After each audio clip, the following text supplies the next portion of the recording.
Unbound Theatre presents Alice in Wonderland by Lewis Carroll. Chapter 1. Down the Rabbit Hole.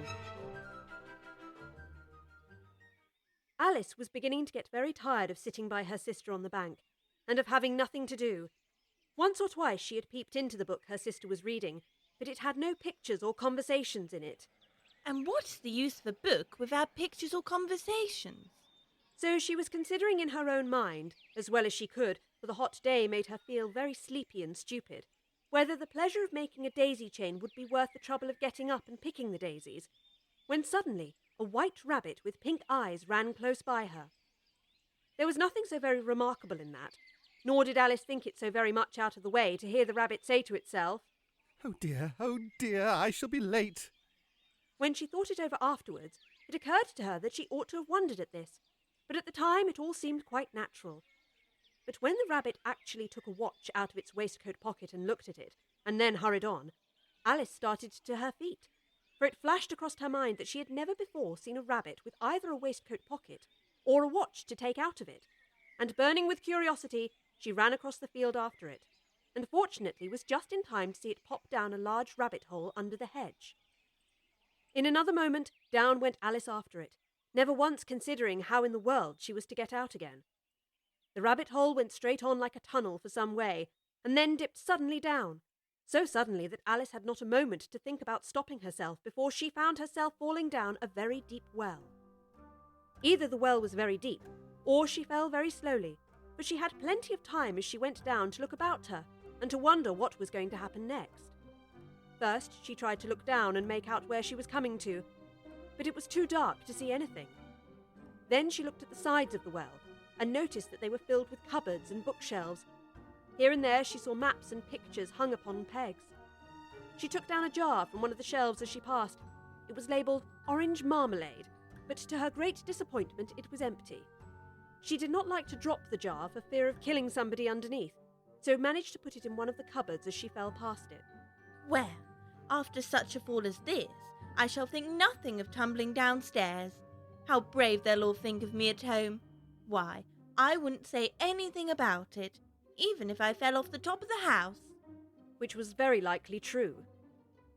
Down, down, down. Would the fall never come to an end?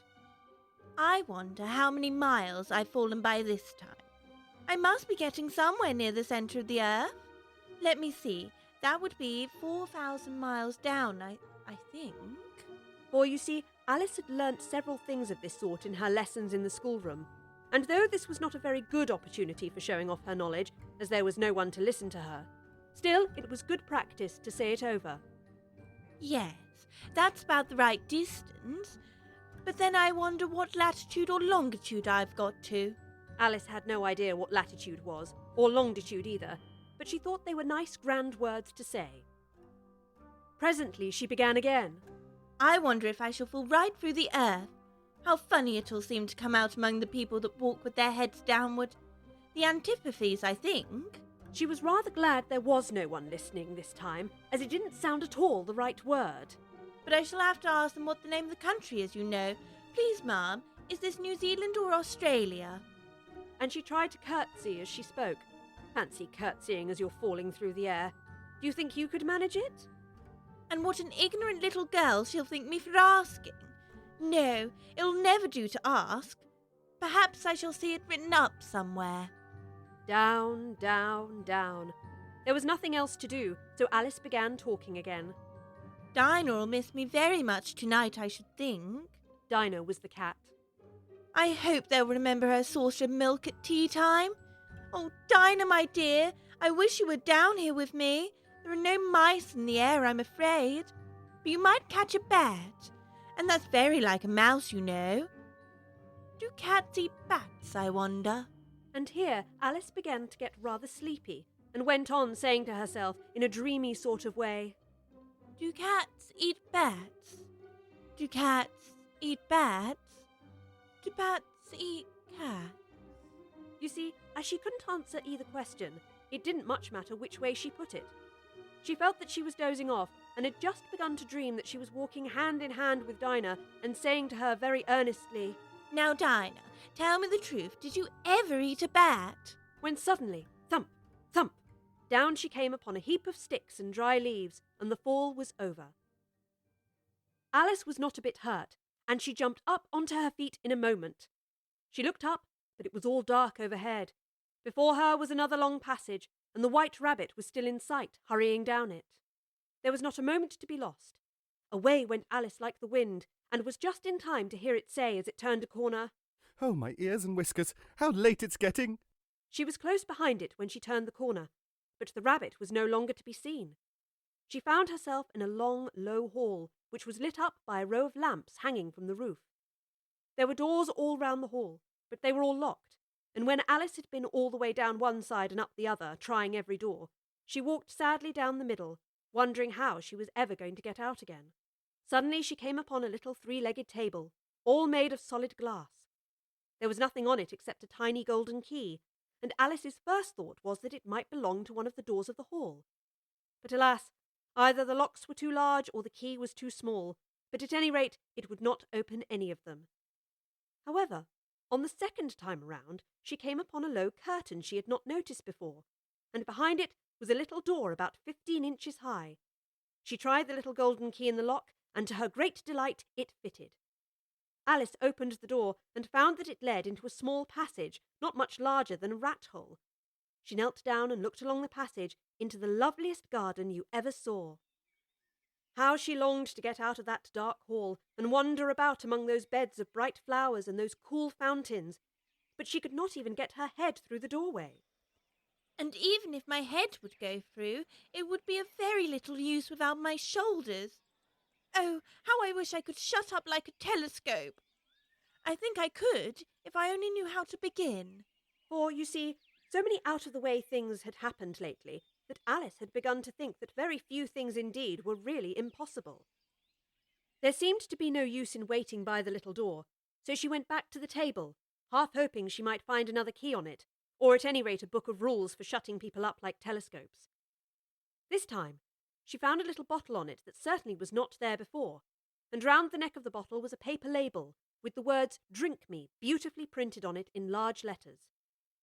It was all very well to say "Drink me," but the wise little Alice was not going to do that in a hurry. No, I'll look first and see whether it's been marked poison or not. For she had read several nice little histories about children who had got burnt and eaten up by wild beasts and other unpleasant things, all because they would not remember the simple rules their friends had taught them, such as that a red-hot poker will burn you if you hold it too long, and that if you cut your finger very deeply with a knife it usually bleeds. And she had never forgotten that if you drink much from a bottle marked poison, it is almost certain to disagree with you sooner or later. However, this bottle was not marked poison, so Alice ventured to taste it, and finding it very nice, it had in fact a sort of mixed flavour of cherry tart, custard, pineapple, roast turkey, toffee and hot buttered toast, she very soon finished it off. What a curious feeling. I must be shutting up like a telescope. And so it was indeed. She was now only 10 inches high, and her face brightened up at the thought that she was now the right size for going through the little door into that lovely garden. First, however, she waited for a few minutes to see if she was going to shrink any further. She felt a little nervous about this. For it might end, you know, in my going out altogether, like a candle. I wonder what I should be like then.